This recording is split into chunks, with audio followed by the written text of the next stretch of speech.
everyone. I'm so thankful that you joined. Can you hear me, Pam? Good morning, everyone. I want to thank you for joining us this morning. Us is, of course, me and the New York State Comptroller, Comptroller DiNapoli, who is always welcome here in Syracuse, and particularly today. The Comptroller has come today to join me in our continued call for more resources for infrastructure. We are standing right in front of the Evans Street Bridge. The Evans Street Bridge is rated a 4 currently by New York State, which means it is deteriorating. And that bridge is going to cost the taxpayers about $864,000 to repair. Up until 2013, there was money from the federal government as well as the state government to repair bridges like this.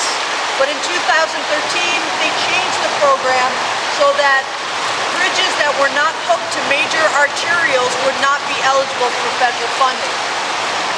And this year we just learned that the amount of money that we had been getting through the state for this program for local bridges has been dramatically reduced.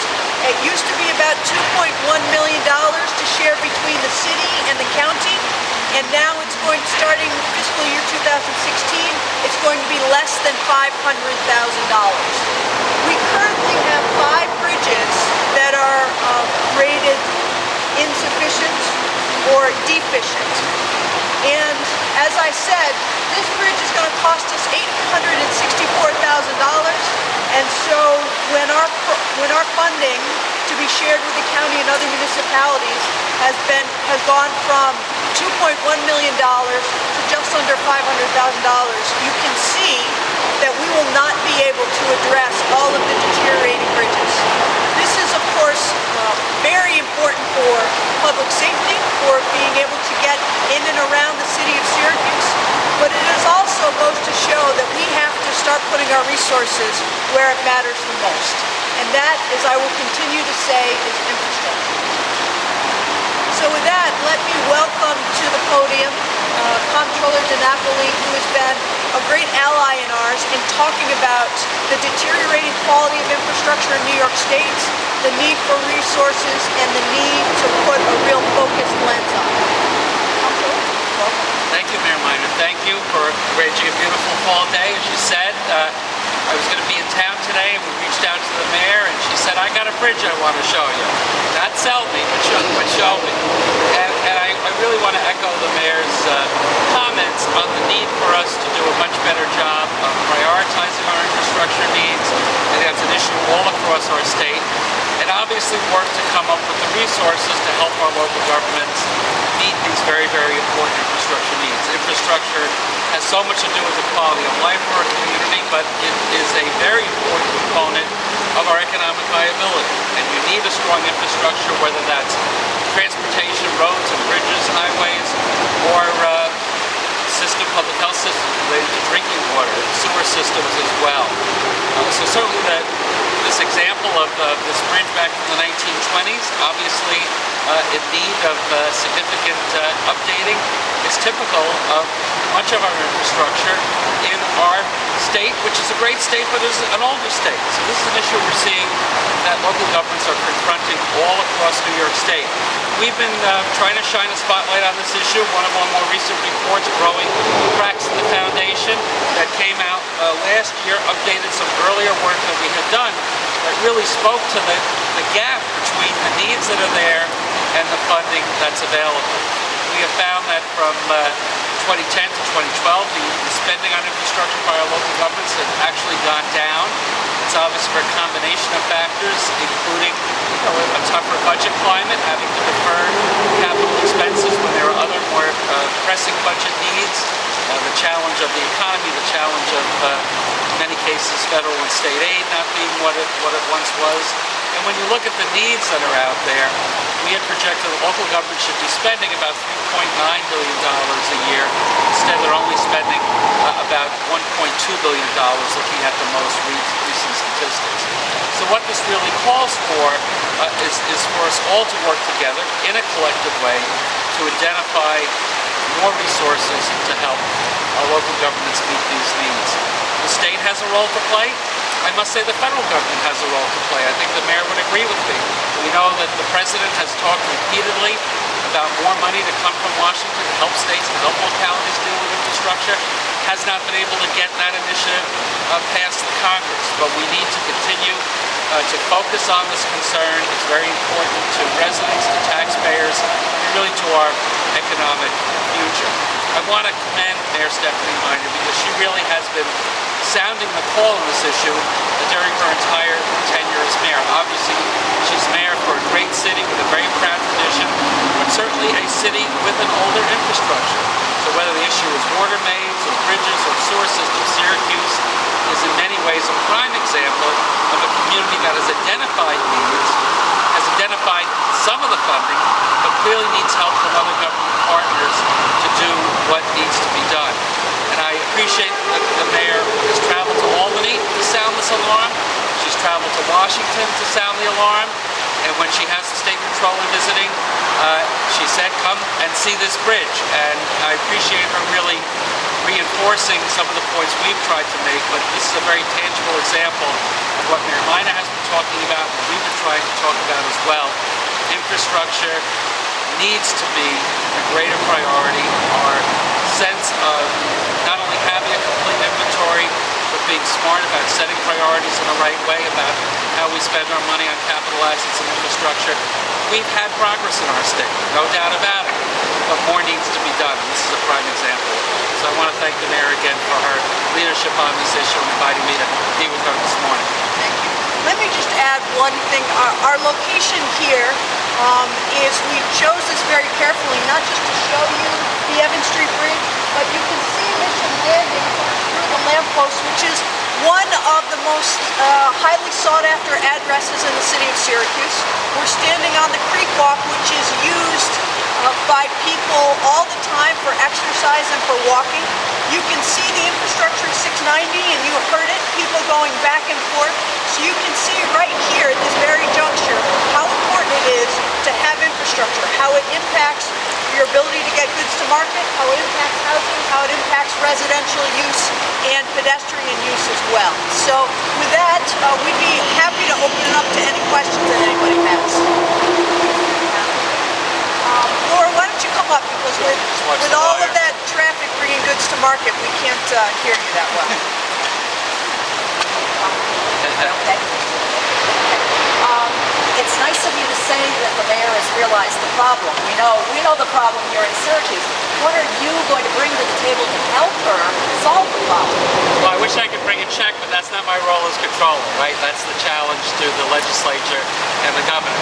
What we're going to do is continue to shine a spotlight on the statewide problem, reports like this, to quantify the need that we see that's out there and the inadequacy of the money that's being spent right now. As I mentioned earlier, we estimate that local government should be spending close to $4 billion in infrastructure. They're only able to spend about $1.2 billion right now. So I am echoing the mayor's advocacy that this is an area, as the state is in a stronger financial condition, we should be looking to allocate more resources. You know, we just had much money come in through settlements. I was one of the voices that said infrastructure should be the prime beneficiary of those monies. Some of that money is still available. Maybe there'll be more to come. We don't know. But certainly this needs to be a priority investment for the state. And I just want to echo that the Comptroller's reports that his office has put out on infrastructure have been incredibly helpful because it provides facts and data beyond what we are saying. So it's not just the mayor of Syracuse saying we need more money for infrastructure. There's hard data showing that across the state there needs to be more money for infrastructure. And I will tell you also that the people of the state of New York believe that this is a core mission of government and understand, as is often the case sometimes before their leaders, that this is what our state government, our federal government should be doing. Let's talk specifically about what we have perceived as the infrastructure problem, is the water main breaks, which we've seen hundreds of this past year. Are you saying, we're going to have to decide, are we going to fix the water main, we're going to fix the bridge? I mean, are we at that point in the decisions? Not yet. That's why I've gone to Washington and that's why I've gone to Albany to highlight these needs. And to say it's not just Syracuse, it's Baltimore, it's Boston, it's Philadelphia, it's Los Angeles for that matter. And to federal government has an obligation to put money into the Federal Highway Trust Fund. You know, for as much dysfunction as there is in Washington right now, last week I had a chance to talk to Senator Schumer, who's still very hopeful that there might be a surface transportation bill passed, and that Syracuse is one of the key corridors from Canada to New York City will be able to get money for that. So there's that avenue. There's also the avenue of the settlement monies. There's also the avenue of going to our elected leaders in Albany and saying, we have a real need here, and our economic development, our cultural and social development is dependent on making sure that we make the investments necessary.